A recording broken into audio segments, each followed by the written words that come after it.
Hello everyone and welcome to this episode of Ask Pete Vinnie. That's right, guys. So this is the show where we take your questions, comments from YouTube, questions from Instagram, and we answer them live for you right here. That's right, let's go. Question number 1. Do you like Avenged Sevenfold? Absolutely. They're one of the biggest bands as a teenager.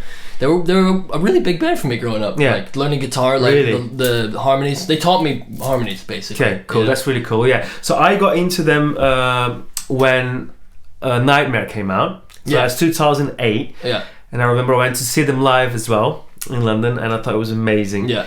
And I was really into the music as well, obviously. And then it was quite apparent to me how Sinister Gates is really, really talented.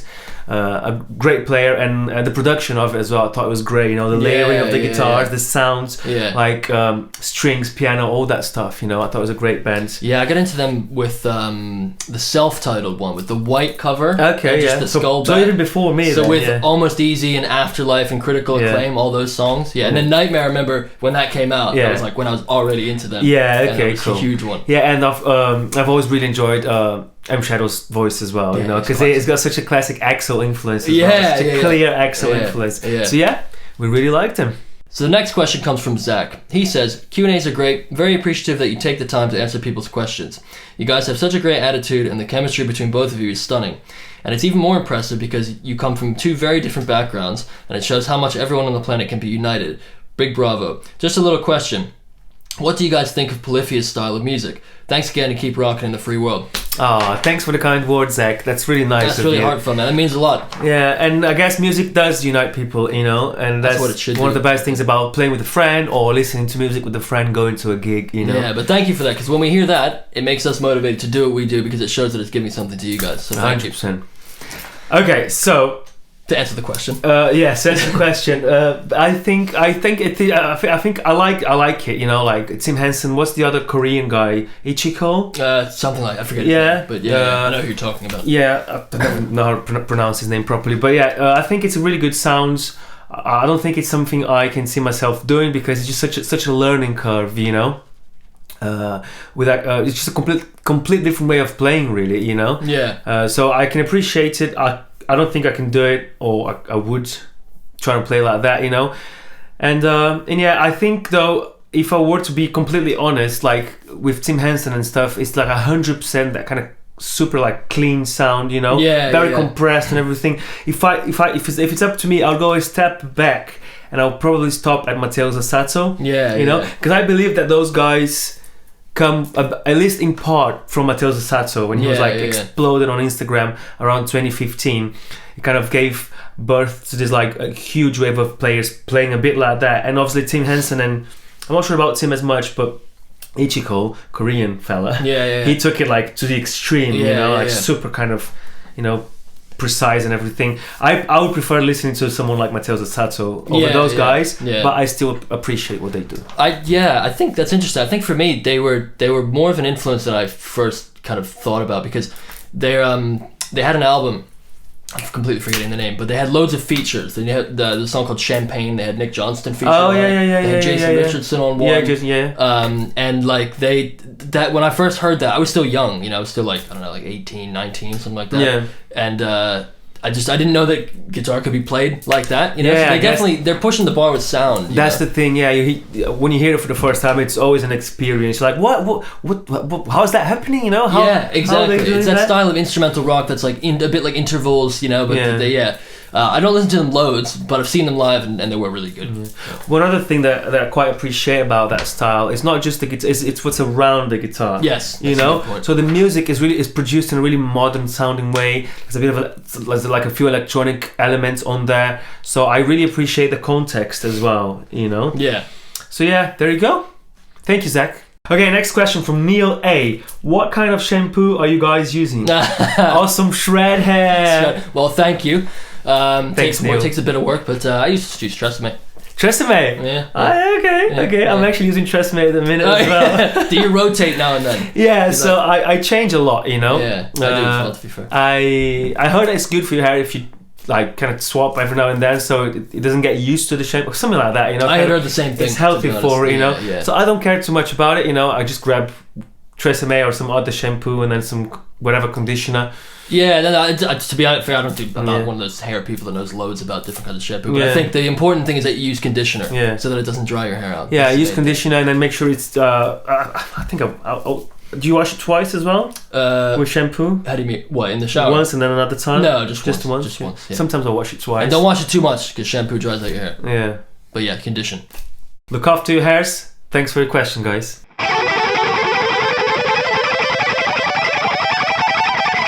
So the next question comes from Stereo Mono. What's the telly model? Alright, so he's referring to my purple telly, which is just here, by the way. This guitar. Boom. Alright, so this is basically a Fender Mexican telly. It comes from the Road Worn series, which like they're a bit more expensive and they're like lightly relicked, you know.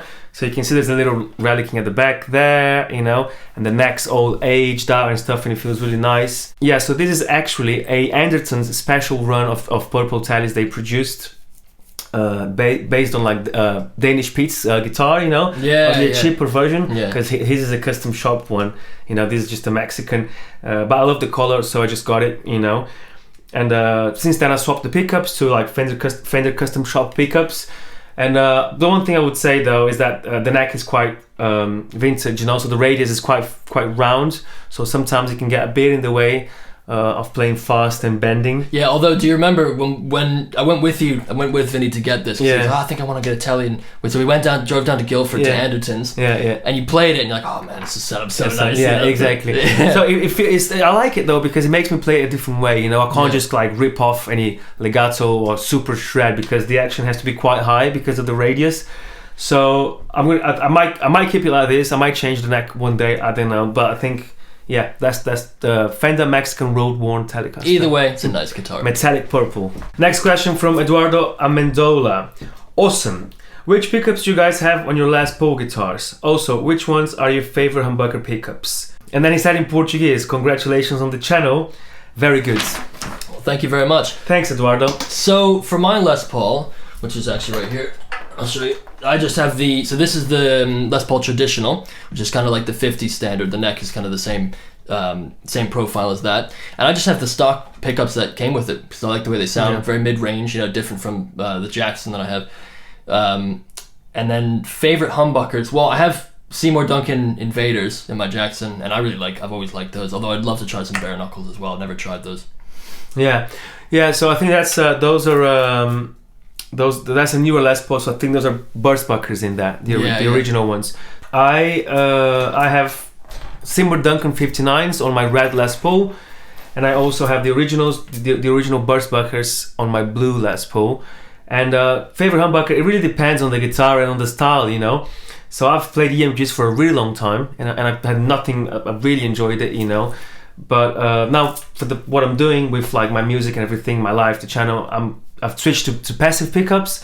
But yeah, I like a high output pickup as well. I don't mind, but I tend to go for colder sounding pickups though. Generally, agree with that. Yeah, you know, because then if it's colder, then you can just add the gain, you know, and it's like you kind of, and it sounds tight and everything, you know. If they're too hot to begin with, then it'll always drive the amp, and if you want to back off, sometimes you can't do that, you know. But then again, it's up to you. We need to know what we want to do, you know. And the truth is, you need more than one pickup and more than one type of guitar, you know. It's like, you know, everyone needs a single coil at one point, you know. For sure. If you need to do a session, you know, you can't just bring a humbucker guitar, you know. You need to, you can't just bring EMGs. You need to bring single coils. Play some funk with those, please. Exactly, yeah. So it's nice to you go through a bunch of them, really, you know. Yeah. But I'm more of a passive guy these days, I would say. Yeah, I would agree. But yeah, it comes down to personal taste, so go and try them. Yeah. Experiment.